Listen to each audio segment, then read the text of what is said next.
Oui, bonjour, les amis, pardon. Aujourd'hui, on va lire l'évangile de Luc au chapitre 13, les versets 1 à 9. À ce moment survinrent des gens qui lui rapportèrent l'affaire des Galiléens dont Pilate avait mêlé le sang à celui de leur sacrifice. Alors il leur répondit, mais pensez-vous que ces Galiléens étaient de plus grands pécheurs que tous les autres Galiléens pour avoir subi un tel sort? Non. Je vous le dis, mais si vous ne vous convertissez pas, vous périrez tous de même. Et ces 18 personnes sur lesquelles est tombée la tour à Siloé et qu'elle a tuées, pensez-vous qu'elles étaient plus coupables que tous les autres habitants de Jérusalem? Non, non, non, je vous le dis. Mais si vous ne vous convertissez pas, vous périrez tous de la même manière. Et il dit cette parabole, un homme avait un figuier planté dans sa vigne. Il vint y chercher du fruit et n'en trouva pas. Alors il dit au vigneron, voilà 3 ans que je viens chercher du fruit sur ce figuier, et je n'en trouve pas. Coupe-le. Pourquoi faut-il encore qu'il épuise la terre?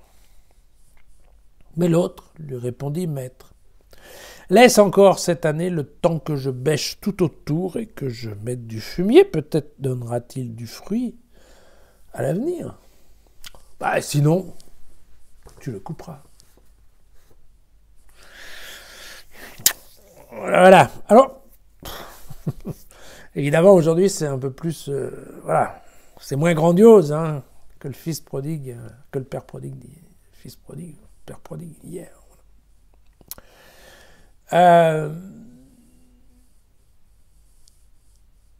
De quoi s'agit-il? Alors, il s'agit d'un truc qui est tout à fait, banal, dans le sens que ça nous arrive tous les jours.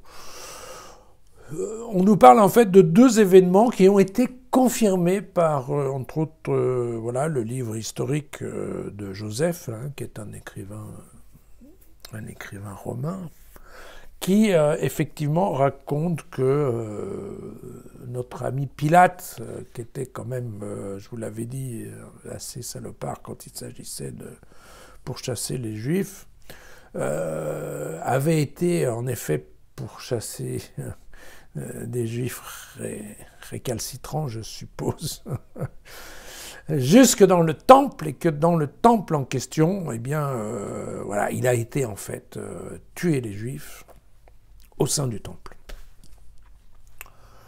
sur l'autel en fait des sacrifices. Et donc, comme vous avez lu avec moi le Lévitique, vous savez entre autres qu'il y a des coupes avec le sang des animaux. Et évidemment, ce que dit l'histoire, c'est que puisqu'il y a des Juifs qui ont été tués, eh bien leur sang, le sang de ces pauvres Juifs a été mélangé au sang des animaux tués en sacrifice, et que donc absolument horrible. Et puis l'autre histoire qui est racontée, c'est qu'en effet, à côté de la piscine de Siloé, on avait construit une tour et que la tour s'est effondrée pendant le chantier et qu'il y a eu des morts là-dessous. Voilà. Ce qui arrive globalement. Genre d'accident qui arrive un peu tout le temps, tous les jours. Bon. Et il y a cette question, parce que c'est vrai qu'à l'époque, les rabbins y allaient un peu fort sur la théologie de la rétribution, mais dans le sens inverse, en disant, vous savez que plus les gens étaient pécheurs, plus ils étaient malades, plus ça n'allait pas, et donc quand il y avait ce genre de mort violente et surprise en fait, c'est sûrement que la quantité du péché devait être énorme. Et c'est cette idée-là que Jésus est en train de condamner en disant « Mais non, pas du tout.